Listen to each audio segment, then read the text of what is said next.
আসসালামু আলাইকুম, কেমন আছেন সবাই? আশা করি সবাই অনেক ভালো আছেন। তো আজকে আমি চলে আসছি আমাদের উপরের জমিতে এবং আসছি কি জন্য একটু মাঠের অবস্থাটা দেখেন। এই যে দেখেন মাঠের অবস্থা। আমরা 2 দিন আগে আমাদের জমিতে কীটনাশক স্প্রে করে দিয়ে গেলাম, সেদিন সব ধান এরকম খাড়া ছিল, কিন্তু গত রাতের বৃষ্টিতে কি অবস্থা দেখেন, বেশিরভাগ জমির ধানই পড়ে গেছে। আর এমনভাবে পড়ছে এগুলো উঠে দাঁড়ানোর কোনো ক্ষমতা নেই। যদিও এবারকার ধান সবারই একটু বেশি খারাপ হয়ে গেছে, মানে অনেক বেশি শক্তি পাইছে, যার কারণে এই ডাঁটাগুলো আর শক্ত হতে পারেনি, নরম এবং একটু ঝড় বাতাসেই অবস্থা কাইল হয়ে যাওয়ার মতো হয়ে গেছে। এই জমির ধানগুলো কিন্তু এখনো খাড়াই আছে, ডাঁটাগুলো শক্ত এবং জমিতে সার দিছে কম, যার কারণে এখনো দাঁড়িয়ে আছে। আর ওই যে সামনে আমাদেরটা দেখেন কি অবস্থা। আসলে গত রাতে এমন বৃষ্টি হয়েছে আমাদের এইদিকে, পুরো একদম সন্ধ্যা থেকে শুরু হয়েছে বৃষ্টি, সন্ধ্যা থেকে শুরু হয়ে ভোর পর্যন্ত চলছে। এই যে দেখেন কি অবস্থা। এই জমির ধান আর দ্বিতীয়বার খাড়া হওয়ার মতো অবস্থায় নাই। দেখছেন পানি, দেখেন জমিতে কীরকম পানি। এই জমিটা কিন্তু অনেক নিচু, তারপরেও দেখেন পানি বের হওয়ার কোনো সিস্টেম নাই।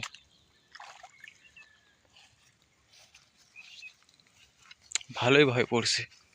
2 দিন আগে জমিতে বীজ দিয়ে গেলাম, যেন কোনো পচন না ধরে, কোনো পোকার সংক্রমণ বা আক্রমণ যেন না হয়।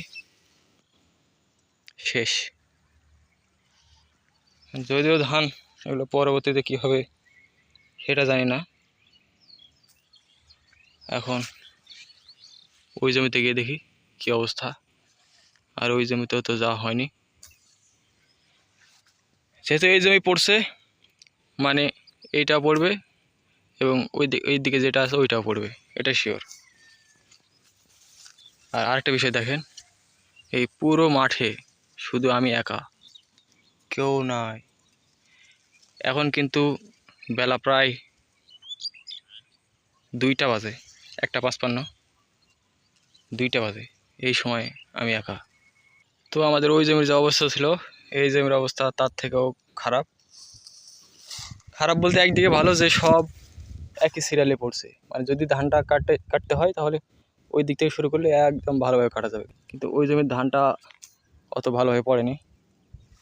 তো এই জমির ধান কিন্তু অনেক কাঁচা আছে, এই জমির ধানের সবচেয়ে বেশি ক্ষতি হবে। এবং ওইটা যেহেতু একটু পাকা পাকা ভাব চলে আসছে, ওটার ক্ষতি একটু কম হওয়ার সম্ভাবনা আছে। তো দেখেন বেলা 2টা বেজে গেছে, সূর্য মামা তো কোনো দেখাই নাই, তারপরেও আবার এই যে দেখেন টু বৃষ্টি হয়ে আছে, না আবার বৃষ্টি আসার চান্স হিউজ।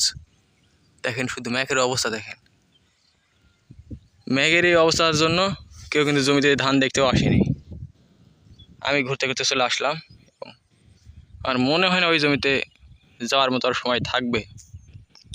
ওই যে আউটলেট একটা দেখা যাচ্ছে, মানে যেদিক দিয়ে ডিবের পানি বের হয় ওইখানে, যেহেতু এই 2টা ধান পড়ছে সেহেতু 100% শিওর ওইটার ধানও পড়বেই পড়বে।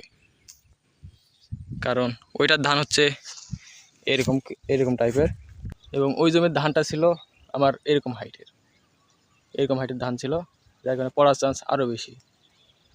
তো দেখেন কি অবস্থা আমাদের পুরো এই এরিয়া, যেদিকেই তাকাবেন সেদিকেই শুধু ধান পড়ে আছে। 100% যে পড়ছে তা না, কিন্তু যা পড়ছে ভালো পড়ছে দেখেন। কিন্তু ক্ষতি আমাদের এই দিকে যেরকম হয়েছে এর থেকেও বেশি হয়েছে এই দিকে সোজা ডিমা গ্রামে।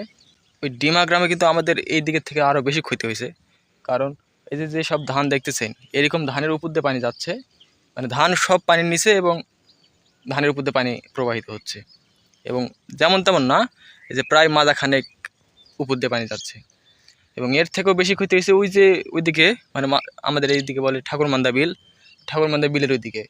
আমি একটা ভিডিও দেখলাম যে বটতলির দিকে ব্রিজের নিচ দিয়ে এমনভাবে পানি যাচ্ছে মনে হয় যে কি ঘন বর্ষা। এই ঘন বর্ষার সময় যেরকম পানি যায় ওইরকমভাবে পানি যাচ্ছে। আমি এই জমিতে আসার আগে আমাদের বাড়ির ওইদিকে একটা বিল আছে, তো আমাদের ওই বিলে গেছিলাম। ওই বিলে গিয়ে ভাই যা দেখছি কল্পনার বাইরে। আমি 2টা ভিডিও ক্লিপ ওখানে নিয়েছিলাম এবং যা অবস্থা তাতে বলার ভাষা নেই। তো যাই হোক, আর বেশি দেরি করা যাবে না। আকাশের অবস্থা ক্রমশই খারাপের দিকে যাচ্ছে। খারাপ বলতে ফ্রেশ হচ্ছে, কিন্তু পানি আসার প্রবাবিলিটি বেড়ে যাচ্ছে। তো এই ধানগুলো দেখেন কত সুন্দর আছে, দেখতে কত সুন্দর লাগছে, সোনালি ধান কত সুন্দর। কিন্তু এদিকে দেখেন কি অবস্থা, দুই পাশে দুই চিত্র।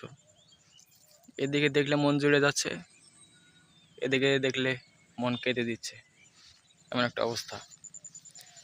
তো আমাদের বাড়ির পাশে যে নদীর চরটা আছে ওইখানে অনেক মানুষ, বলতে পারেন যে 100% মানুষই কিছু না কিছু ফসল করছে। তার মধ্যে সরিষা আছে, আলু আছে, শাকসবজি আছে। গাছগুলো বের হতেই পারেনি, এমন অবস্থায়ও জমিটা ডুবে যাওয়ার মতন অবস্থা।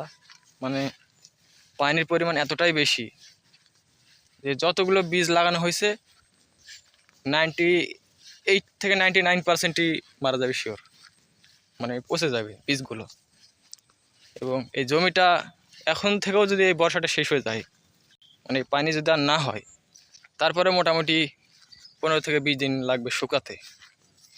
কারণ জানেনই তো যে চরের মাটিগুলো সাধারণত কী টাইপের হয়, এবং ওই চরের জমিগুলো যে 15-20 দিনে শুকাবে কি না তার কোনো গ্যারান্টি নেই। কারণ ভালোভাবে শুকিয়ে মাটির উর্বরতা বজায় থাকলে তবেই তো কোনো চাষাবাদ করা যায়।